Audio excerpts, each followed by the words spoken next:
الحمد لله حمدا كثيرا طيبا مباركا فيه.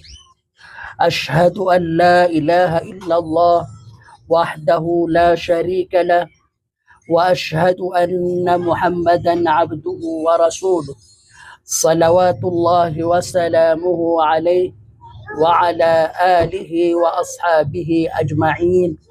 أما بعد، فإن أصدق الحديث كتاب الله، وخير الهدي هدي محمد صلى الله عليه وسلم، وشر الأمور محدثاتها، وكل محدثة بدعة، وكل بدعة ضلالة، وكل ضلالة في النار. Alhamdulillah, aming mga minamahal na mag-aaral ng ating online Faraid course. Ayan, nandito na po tayo sa ikasyam na aralin, Ad-Darsu Tasi'. Ayan. Al-mustahiquna lis-sudus, ang mga may karapatan sa fard na 1/6. Ayan. 1/2, tapos na tayo doon. 2/3, tapos na tayo doon. Ayan. 1/3, tapos na tayo doon. 1/4, tapos na tayo doon. 1/8, tapos na tayo doon. So, kulang na lang ng 1/6. Ayan.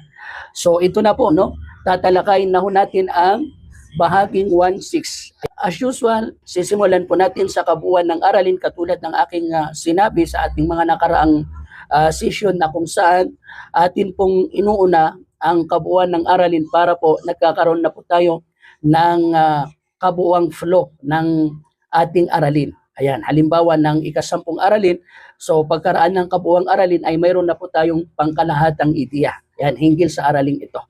So, una po ay ang bilang ng mga tagapagmana ng 1/6, ayan, sa 12 tagapagmana ng fard ay 7 silang lahat. O, tandaan natin yun, ha? 7 silang lahat. Ayan. So, sino-sino nga ba sila? So, una, ang tatay po. Ayan, ang tatay ng yumao. Ikalawa, ang nanay ng yumao. Ikatlo ay ang lehitimong lolo ng yumao. Ikaapat ay ang lehitimong lula ng yumao. Ikalima ay ang apong babae sa anak na lalaki. Ika-anim ay kapatid na babae sa ama. Ayan. Then, kapatid sa ina. Ayan. So, ito po sila, no? Ito yung 7 tagapagmana ng 1/6. Kung papansinin po natin, ang mga lalaki ho rito ay ang tatay at yung lehitimong lolo. Ayan. Tapos, yung mga kapatid sa ina. So, ang kapatid sa ina ay binubuo ng mga kapatid na babae at kapatid na lalaki. Ayan. So, ibig sabihin, sa 7 ay 3 ang mga lalaki, mga lalaking tagapagmana, walang iba kundi ang tatay, ang lolo, at ang mga kapatid na lalaki sa ina. Ayan. Then, 4 naman sa mga kababaihan, walang iba kundi ang nanay, ang lola, tapos ang apong babae sa anak na lalaki, then yung mga kapatid na babae sa ina. Ayan. So, sila po yung mga tagapagmana ng 1/6. Ayan. Then next, kapatid sa ina. Kinabibilangan ng mga kapatid na lalaki at ng babae sa ina ng taong yumao. So, tandaan natin, yung kapatid sa ina ay binubuo ng mga kapatid na babae at kapatid na lalaki. Ayan. Then next, kalagayan. Ang kapatid na babae na buo at ang kapatid na babae sa ama ay magkatulad ng kalagayan at ng anak na babae at ang apong babae sa anak na lalaki. O, tandaan natin yun, ha? Ang anak na babae at yung apong babae sa anak na lalaki. Ayan. Gayon din yung kapatid na buo na babae at yung kapatid na babae sa ama. Ayan, katulad ng sinabi rito, ulitin natin, ang kapatid na babae na buo at ang kapatid na babae sa ama. Ayan, ay magkatulad ng kalagayan at ng anak na babae at ang apong babae sa anak na lalaki. Ibig sabihin, hindi ba kapag umiira ng anak na babae, tapos kasama niyang magmamana ang apong babae, anak na babae ng sa anak na lalaki ng yumao. So, ibig sabihin, pamangkin ito ng anak na babae sa kanyang kapatid na lalaki. Ayan. So, magmamana pa rin ito, kaya lang, ang mamanahin ng apong babae kapag kanariyan si anak na babae ay 1/6 ang mamanahin niya. Yan, 1/6. Then, ganun din, halimbawa kapag nariyan si kapatid na babae na buo, halimbawa, wala namang anak na babae, halimbawa, kundi ang nariyan ay kapatid na babaeng buo. Tapos kasama niya ang kapatid na babae sa ama. So, kung magkano ang mamanahin ng kapatid na babae na buo na 1/2, which is 1/2 katulad ng mamanahin ng anak na babae. So gayon din na ang kapatid na babae sa ama kasama ng kapatid na babaeng buo ay magmamana ng 1/6 katulad kung paano magmamana ng 1/6 ang apong babae sa anak na lalaki kasama ang anak na babae. So yun po yung kanyang tinutukoy diyan na magkapareho ng kalagayan. Ayan. Then proceed po tayo. Ayan. So ang bahaging 1/6 ito po no, yung bahaging 1/6. Ayan, yung bilog na yan kumakatawan sa 100%. Ayan. So yung dilaw na yan, tapos itim na kulay yan yung natira. Tapos ang 1/6 dito ay yung yellow na kulay. Ayan. So yan po no, 1/6 ng pamana, yan 5/6 na natira. Kapag binawasan mo yung 6 na hati ng isa, ang matitira ay 5. Ayan, so ganyan po no, para na-visual po natin. Ayan. The next, sabi rito, ang 1/6 o sudos ay isa sa mga tiyak na bahagi, fard, sa batas ng pagmamana sa Islam na inilalaan para sa 7 partikular na membro ng pamilya. Babanggitin natin kung sino-sino sila. Ayan. So, yun ang tatandaan natin, no? 7 po sila. Ayan, ang dami ng mga tagapagmana ay 7 silang lahat. Ayan. 7 sa 12 tagapagmana ng fard. Ayan. So, proceed po tayo. Ayan, una, ito na po. Isa-isahin natin sila. Una po ay ang tatay. Tanda natin ha. Ang una ay ang tatay. So, al-ab. Ayan. So, ang condition ay ujudul far'il warith. Ang ibig sabihin nun ay pagkakaroon ng tagapagmanang far, sanga, anak ng yumao. Ibig sabihin, ang tatay ng yumao ay magmamana ng 1/6 kapag may anak itong tagapagmana. May anak yung yumao na tagapagmana, din kasama ang tatay na magmamana, so ang mamanahin ng tatay ay 1/6. Ang dahilan ay dahil sa mayroong fara na tagapagmana, mayroong sanga o anak ng yumao na tagapagmana. So tanda natin, pag nabanggit yung anak ng yumao, ito po yung anak niyang lalaki at yung anak niyang babae. O di kaya yung apo niyang babae o apo niyang lalaki sa anak niyang lalaki. Ayan, sila po yung tinutukoy doon. No? So sa apong lalaki ay hanggang pababa. Ayan, hanggang pababa yun. Okay. Halimbawa, yumao si Ahmad. Naiwan niya ang kanyang tatay at anak na babae. So ibig sabihin, ang kanyang naiwan na tagapagmana ay 2. Ang kanyang tatay at ang kanyang anak na babae. So, ibig sabihin, walang kasamang anak na babae, yung anak niyang babae o anak na lalaki. Wala ding apo, halimbawa. Dahil doon, magmamana ang tatay ng 1/6. Anong dahilan? Bakit siya nagmana ng 1/6? Dahil sa mayroong anak. Yung yumao na fara. Yun yung tinatawag na fara. Anak na tagapagmana dahil doon ay mamanahin ng tatay ang 1/6. Ayan. So, proceed. Ito na po yung halimbawa. So, al-warith, ayan, al-ab. Ang tagapagmana ay ang tatay, tapos ang anak na babae. Ayan. So, dahil sa mayroong anak na babae o mayroong fara, may anak yung yumao na tagapagmana, dahil doon, si tatay ay magmamana ng 1/6 kasi yun ang kondisyon niya. Ngayon naman, magkano ang mamanahin ng anak? 1/2 ang kanyang mamanahin. Ayan, so katulad kung paano natin ito naaral sa 1/2, no? Sa 1/2, 5 silang mga tagapagmana. Asawa, tapos anak na babae, apong babae, kapatid na buong babae, kapatid sa amang babae. Ayan. So ngayon, kapag nariyan ang tatay at nariyan, kapag halimbawa ay nariyan ang anak na babae, ayan, kasama niya, for example, ang 5 ito, so siya lamang yung tanging magmamana ng 1/2. So ngayon, katulad nito na siya lang mag-isa, kahit pa may kasama pa siya sa mga tagapagmana ng 1/2, siya pa rin yung magmamana ng 1/2 dahil katulad ng ating nabanggit, siya ang pinakamalakas sa mga tagapagmana ng 1/2. Ayan, so 1/6, 1/2. Ayan, so ganyan po nila pagkahatian ang kayamanan ng yumao. Ibig sabihin, mapupunta ang ika-6 na bahagi sa tatay, habang ang kalahating bahagi ay pupunta naman sa anak na babae. Ayan. So, proceed po tayo. Ikalawa, ang nanay. Ikalawang tagapagmana ng 1/6 ay ang nanay. So, ano ho ang kondisyon? Unang kondisyon, wujudul far'il warith, mayroong tagapagmanang anak. Ito man ay anak na lalaki o anak na babae, o di kaya ay apong lalaki o apong babae sa anak na lalaki. Ayan, then, wujudul jama' min al-ikhwa, kapag mayroong 2 or more na dami ng mga kapatid, ayan, saan mang banda, so magmamana ang nanay ng 1/6. Ayan.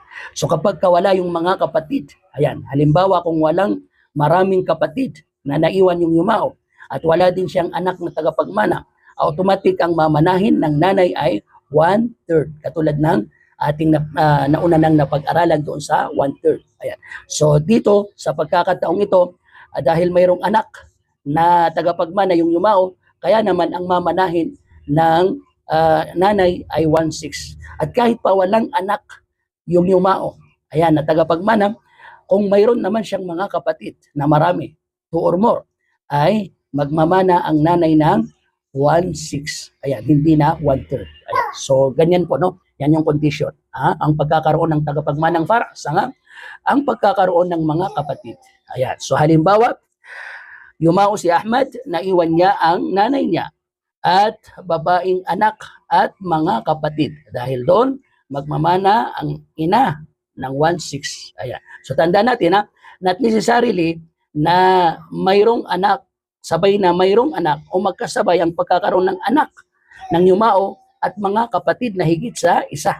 Kundi kahit man lang isa sa dalawang kondisyong ito ang umiral, 1/6 pa rin ang mamanahin ng nanay. At kapag hindi umiral ang mga ito, alinman sa dalawang kondisyong ito, ang mamanahin ng nanay ay 1/3. Katulad ng kung paano natin ito naaral sa nakaraan. Ayan. So proceed po tayo sa ikatlo. Ayan. So ang ikatlo ay ang lehitimong lolo. Ayan, alam natin pag sinabing lehitimong lolo, ito po ay ama ng tatay. Ayan, dahil hindi kasama yung ama, hindi lehitimong tagapagmana yung lolo sa ina. Ayan, so ito po ay lolo sa ama ng yumao. Okay, so ano nga ba ang kondisyon? Wala dapat ang tatay. Kasi pag nariyan ang tatay, hindi magmamana si lolo. Ayan, at kapag wala dyan yung tatay, so irerepresenta niya si tatay. Ayan, so ganun lang po yun, no? Then ikalawa ay walang fara, walang tagapagmanang anak yung yumao. At kapag nabuo ang dalawang kondisyon na yan, magmamana yung lolo ng 1/6. Ayan. So yun nga po, no? Mga kondisyon, kawalan ng tatay, ang pagkakaroon ng tagapagmanang fara, anak ng yumao. Ayan, sanga, no? Ayan. So, nabanggit natin sa 1/3, may pagkakataon na ang lolo ay nagmamana ng 1/3 sa ibang pagkakataon. Ayan. Matatalakay din natin yan. Ayan, inshallah. Then, halimbawa, ito po yung mga halimbawa. Ang halimbawa, yumao si Ahmad. Naiwan niya ang lehitimong lolo. Wala siyang tatay at mayroon siyang anak na tagapagmana. Ayan. Dahil doon, magmamana ang lehitimong lolo ng 1/6. Ayan. So, ganun po yun, no? So, ito na po yung kanyang halimbawa. Al-warith, tagapagmana. Ayan, an-nasib, bahagi. Al-jad, ang lehitimong lolo. Tapos, al-bint, ang anak na babae. Ayan, nakasama ng lehitimong lolo. Ayan, dahil doon, ang mamanahin ng lehitimong lolo ay 1/6. Ayan, walang tatay, kaya nakaikis. Okay, so ganun lang po, no? Kasimple. Then, number 4. Ayan. Ito na. So, ang ikaapat na tagapagmana ng 1/6 ay ang al-jadda, ang lula. Ayan. Ang lula. Lehitimong lula ito, no? Siyempre, ito ay, kung di ba, nanay ng tatay ng yumao ay nanay ng yumao. Ayan. So, ang kanyang condition ay wala ang nanay. Once na nariyan ang nanay, so, i-exclude niya o tatanggalin niya ang lola. Yan, nilalaglag. Sino nakakapaglaglag sa lola? Dalawang lola. Lola sa ama, lola sa ina, yung nanay. Ayan. Habang ang nakakapaglaglag naman sa lolo ay ang tatay. Ayan. So, ganun lang po yun kasimple, no? Ayan. At tulad kung paano ang apo ay nilalaglag ng anak. Ayan. Ibig sabihin, nilalaglag siya ng kanyang tatay. Ayan. Then, halimbawa, yumao si Ahmad, naiwan niya ang lehitimong lola niya, wala siyang nanay dahil doon magmamana ang lehitimong lola ng 1/6. Ayan, so ito po yung halimbawa. Al-Jadda, ang lehitimong lola. Walang nanay, Adamul Kaya 1/6 ang mamanahin ng lola. Ayan, so ganyan po, no? Aming mga minamahal na mga mag-aaral. Ayan. Next, ayan. So nandito na po tayo sa ikalima. Ang apong babae sa anak na lalaki. Ayan, so siya ang ikalima. Bintu Liban. So una, Adamul Mu'assib. Ibig sabihin, wala siyang kapatid na lalaki. Na apo din, wala siyang kasamang apong lalaki sa anak na lalaki. Ayan, yun yung mu'assib niya. Adamul fara'il a'la siwal binti sahibil nisf. At wala ding tagapagmanang fara. Ayan. Ayan, maliban sa babaeng anak na nagmamana ng 1/2. Ayan, so ibig sabihin, ang tagapagmana na mayroon lang na fara o anak ay ang anak na babae na nagmamana ng 1/2 dahil doon magmamana yung apong babae sa anak na lalaki ng 1/6. So, hindi po nalalaglag ng anak na babae ang apong babae sa anak na lalaki. Ayan. So, ganun po yun. Ito yung mga kondisyon, kawalan ng muasib, kapatid na lalaki ng apong babae, ibig sabihin apong lalaki, walang tagapagmanang fara na mas mataas bukod sa anak na babaeng nagmana o nagmamana ng 1/2. So, ibig sabihin, kasama niya dapat si 1/2 na anak na babae para makapagmana siya ng 1/6. Ayan. Halimbawa, yumao si Ahmad. Naiwan niya ang apo niyang babae sa kanyang anak na lalaki. At ang apong babaeng ito ay wala siyang kapatid na lalaki. Ayan. At kasama niya ang anak na babae. Ayan. So itong apong babae ay apo niya sa anak niyang lalaki. Tapos mayroon siyang anak na babae. Ayan, na tagapagmana. So sabay na magmamana ang apong babae sa anak na lalaki at ang kanyang tita, ayan, na kapatid ng kanyang ama, na anak na babae ng yumao. Ayan. So, papaano nga ba yun? Ayan, ang bintul ibn, ang apong babae ay magmamana ng 1/6, habang ang albint, ang anak na babae, ay magmamana ng 1/2. Ayan. So next, proceed po tayo. Ito na, ang pang-anim, ang kapatid na babae sa ama. Ito na, Adamul Mu'assib, wala siyang kasamang kapatid na lalaki sa ama, at mayroong, ayan, ujudu syaqiqa warithatin nisf, at mayroong kapatid na buo sa ama na babae, no? Mayroong kapatid na babaeng buo sa ama na sa kanyang kalagayan ay tagapagmana siya ng 1/2. Ayan, so yun nga yun, no? Kawalan ng mu'assib, walang kapatid na lalaki sa ama. Ayan, nakasama niya. Then, mayroon siyang kasamang kapatid na babaeng buo na magmamana ng 1/2. So, yun nga yun, yung sinasabi kanina doon sa kabuuan na ang kalagayan ng anak na babae at ng apong babae sa anak na lalaki ay kapareho ng kalagayan ng kapatid na babaeng buo at ng kapatid na babae sa ama. Ayan. So, halimbawa, yumao si Ahmad na iwan niya ang kapatid na babae sa ama, wala itong kapatid na lalaki na muasib at mayroon itong kapatid na babaeng buo. Dahil doon magmamana ang kapatid na babae sa ama ng 1/6. Ayan, so ito po yung kanyang halimbawa. Ayan, tagapagmana, no? Ang kapatid na babae sa ama magmamana ng 1/6. At tapos kapatid na babaeng buo magmamana ng 1/2. Walang kapatid na lalaki na buo. Ayan, wala ring kapatid na lalaki sa ama dahil doon nakaikis yan, no? Kaya tuluyang minana ng kapatid na babae sa ama ang 1/6. Ito na yung sinasabi niya kanina mula Hawa, una, no? Ang kapatid na babae sa ama, ayan, al-ukhtu li ab ma'al ukhti syaqiqa mithlu binti libn ma'al bint. Ayan, tamaman. Ang kapatid na babae sa ama kasama ng kapatid na babaeng buo ay ganap na katulad ng apong babae sa anak na lalaki kasama ng anak na babae. So yun po yung ating sinabi at nabanggit din doon sa kabuuan. Ayan. So next, ito na ang last but not the least, waladul ang anak ng ina o kapatid sa ina. So, kawalan ng tagapagmanang fara, kawalan ng tagapagmanang asal, pinag-ugatan, ibig sabihin ay ang ama. Ang ama o di kaya ang lolo. Ayan, lehitimong lolo. Tapos mangyaring mag-isa lang siya. Ibig sabihin isang kapatid lang sa ina. Ito man ay babae o di kaya ay lalaki. So magmamana siya ng 1/6. Ayan. So doon sa 1/3, ayan, ay napag-aralan natin doon na ang mga kapatid sa ina, kapag marami sila, 2 or more, ay magmamana sila ng 1/3. Pero kapag mag-isa lang, ay magmamana siya ng 1/6. Ayan. So sila yung ikapito na tagapagmana ng 1/6. Ayan.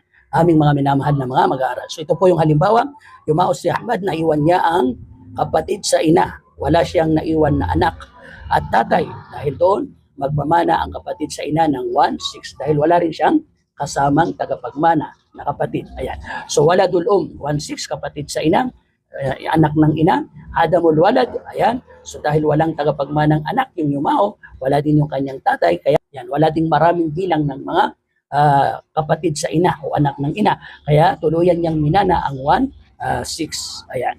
So doon po nagtatapos ang mga tagapagmana ng 1/6, aming mga minamahal na mga mag-aaral. Ayan. So summary po, no? Na natapos na po natin ang 12 tagapagmana ng 6 na uri ng fard o nakatakdang bahagi. Ayan. Ang 1/2, 1/3, 2/3, tapos 1/4, tapos 1/6 at yung 1/8. Ayan. So tapos na po natin yung 6 na yan. Ayan. So ang bilang ng tagapagmana ng 1/2 ay 5 sila. Ang bilang ng tagapagmana ng 1/3 ay 2 ang pangunahin na tagapagmana nito, tapos nagiging 3 minsan. Ayan. Then, ang tagapagmana ng 2/3 ay 4. Ayan. Then, ang tagapagmana ng 1/4 ay 2. Ayan. Tapos, ang tagapagmana ng 1/6 ay 7. Ayan. Tapos, ang tagapagmana ng 1/8 ay 1. Ayan. So, dapat kabisado na po natin yon. So, sino nga ba yung 5 tagapagmana ng 1/2? Asawang lalaki, anak na babae, apong babae, kapatid na babaeng buo, kapatid na babae sa ama. Sino naman yung tagapagmana ng 1/3? Ang ina, ayan, at ikalawa ay ang kanyang ang mga kapatid sa ina. Maraming kapatid sa ina, 2 or more. Ayan. Then, minsan nakakasama nila ang lehitimong lolo. Ayan. So, sino naman yung mga tagapagmana ng 2/3? 4 sila, di ba? Ibig sabihin sila yung anak na babae, apong babae, ayan, kapatid na babaeng buo, kapatid na babae sa ama. Ayan. Then, sino naman yung tagapagmana ng 1/4? So, yung mag-asawa, asawang lalaki, asawang babae. Ayan. So, sino naman yung mga tagapagmana ng 1/6 na 7? Ayan, 7 sila, no? So, sila yung tatay, ayan, tapos yung lolo, then nanay, tapos yung lola. Ayan.